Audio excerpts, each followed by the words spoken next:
I'm Supreetha. Welcome to my math class. To begin the class with, I have a question for you all. Have you ever been to Eiffel Tower? How long did you spend there? Did you ever wonder how did they find the height of the building? Did you ever Google it? If you Google it, you will find that the height of the building is 330 meters. They haven't mentioned that it is the approximate value. They've told that it is the height of the building, that is the exact height. So how did they find that? To answer this question, let us study a topic in mathematics, that is trigonometry. Trigonometry. If you split this word, you get two words, that is trigonon, which means trigonon, and the other is metry. So here trigonon means triangle and metry.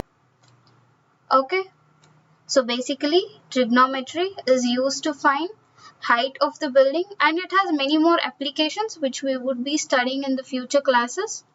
So to begin with, and trigonometry can be split into two words, that is trigonon and metry, in which trigonon means triangle and metry means measure.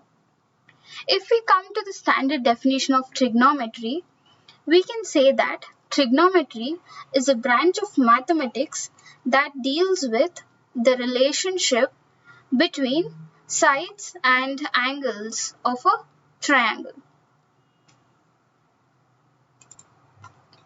In trigonometry, we study this trigonometry on right angled triangles. So let me take a right angled triangle. So in a right angled triangle, we have three sides. Yes, three angles. So which is the 90-degree angle in the right angled triangle? This one, right? Yes. So we have three angles and three sides. Okay. So what comes to your mind when I say the word the right angle triangle? So the one thing that strikes me is the Pythagoras theorem, the famous Pythagoras theorem. So what does this theorem states? So now I've taken a triangle. Let me name this triangle as PQR because I've named the sides as A, B and C. Okay. How can you state Pythagoras theorem using this triangle? So as we all know that Pythagoras theorem states as the square of hypotenuse is equal to the sum of square of other two sides. That is, from the triangle, I can say A square is equal to B square plus C square. So, in this triangle, we know that this angle is 90 degree, if I'm not wrong. Yes, this is 90 degree. We already know this angle. So in mathematics, if you don't know any value, you denote it with x, right? X or y or any such terms. So in trigonometry, the famous term we use to denote the unknown terms or unknown angles is theta. You can either denote it with theta, alpha or any such Greek letters. Okay, so let me take a right angle triangle. Again, let me name them as A, B and C. Okay, so yes, if this is my angle theta, we know that this side is the hypotenuse, right? Okay, so the angle or the side which is adjacent to the angle is called as adjacent side, and the side which is not related to or not adjacent to the angle theta is called as the opposite side. We use these sides to define the famous trigonometric ratios. Now, what are these trigonometric ratios if you ask me? There are basically 6 trigonometric ratios. Those are sine, cosine, okay, tangent, yes, and then cosecant, secant, and the last one is cotangent. Let me start defining, or let me just give the definitions of the trigonometric ratios. So let us just focus on the first 3 trigonometric ratios. So I've taken a right angled triangle, okay. Now, which is the hypotenuse? Let me name the hypotenuse and all the other sides. Okay, so we define sine of this angle theta. Okay, so we have to find the angle theta. To find the angle theta, we take the sine theta is defined as opposite divided by hypotenuse. Okay, so now if I know the opposite and the hypotenuse, I can find the angle sine theta. If using some device which is available, if you find the angle, then you can and you know the hypotenuse or the height of anything that is the opposite, you can find the hypotenuse, and it is a mixture of all of these things. Okay, now the definition for cos theta is defined as adjacent divided by hypotenuse, okay, and tangent is defined as, or tan theta we call it as tan theta. Tangent is shortly called as tan theta, and you could have already observed that cosine is shortly called as cos. Okay, so this is defined as opposite by adjacent.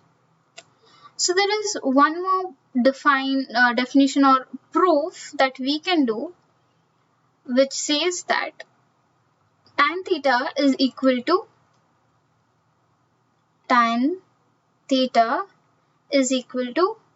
sine theta divided by cos theta. If you ask me, ma'am, how is this possible? How can you tell us that tan theta is equal to sine by cos? Let me just substitute the definitions that we've already told here, that is sine theta is opposite divided by hypotenuse, and cosine is adjacent divided by hypotenuse. So what would I get? I would get opposite divided by hypotenuse into hypotenuse divided by adjacent, right? So what happens now? We have the similar terms, that is these both gets cancelled, and what would you get? You would get opposite divided by adjacent. Now what is opposite divided by adjacent side? That is nothing but tan theta, right? So yes, we begin our class saying the definition of trigonometry, which was it says that it is a relationship between sides and angles of a triangle. And I said that we study about only right angled triangles, okay, in trigonometry.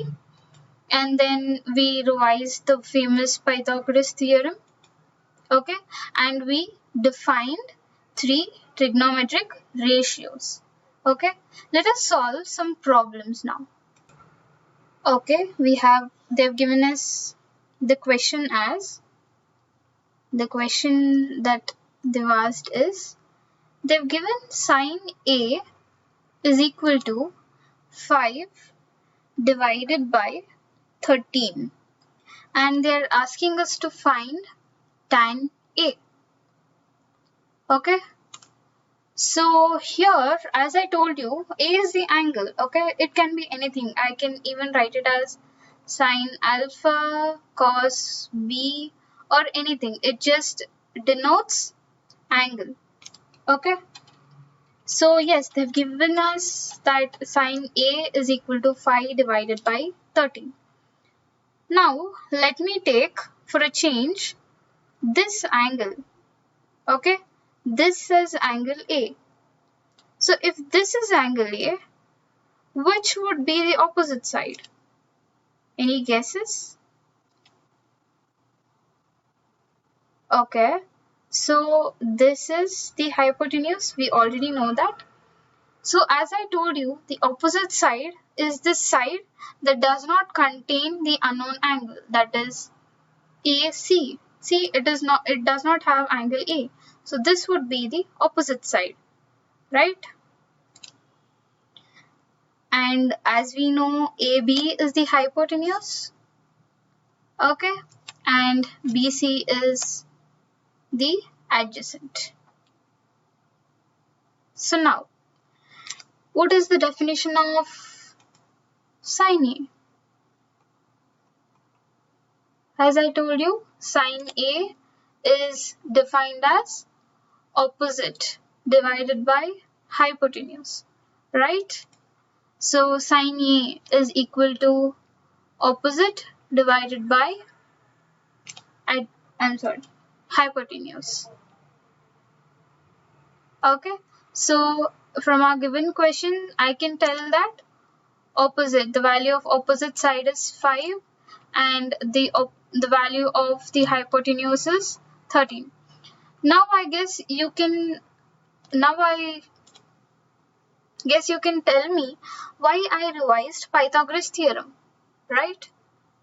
So let me write 5 over here and 13 over here. Yes? What did we learn from the Pythagoras theorem? The square of hypotenuse, that is AB square, is equal to AC square plus BC square, right? Square of hypotenuse is equal to the sum of square of other two sides, right? So yes, AB square is 13 square, which is 169. What is AC square? 5 square, which is 25. For BC, let me name it as x, okay? X square. What would you get after simplifying?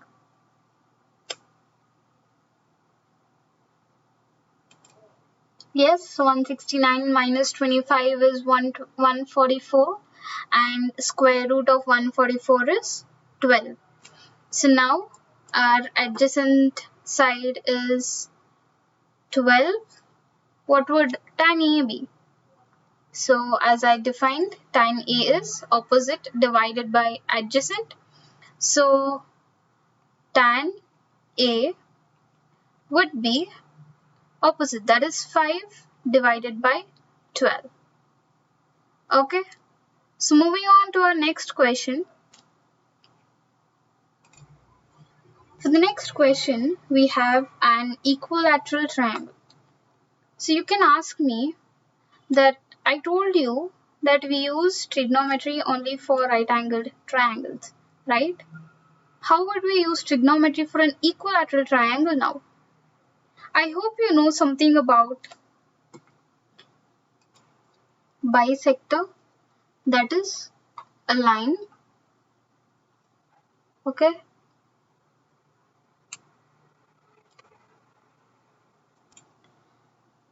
So yes, we have an equilateral triangle. A, B and C. Let me name it as A, B and C. Yes. So if we can draw a bisector over here, that is something in the middle here that cuts the equilateral triangle into two equal parts, and they are telling us the length of this equilateral triangle is 10. Okay, so if AB is 10, AC and BC must also be 10. Okay, so yes, if this is 10, you have a bisector that cuts the triangle into two equal parts, right? So let me name this point as D. Yeah, what would the length of BD and DC be? You should have studied all these things in your primary classes, right? So this would be a small revision to you. So the value, or you can say that BD is 5 and DC is 5. That is, we are dividing the length, which is 10, into two parts. So what are the values of that? 5 and 5, right? So now we'd have to consider one right angled triangle and find all the three trigonometric ratios. Okay, so let me name the angle. I'll name the angle B as theta. Okay, so what would sine theta be from the triangle A, B, D? Yeah, sine theta is opposite. We don't know the value of AD, right?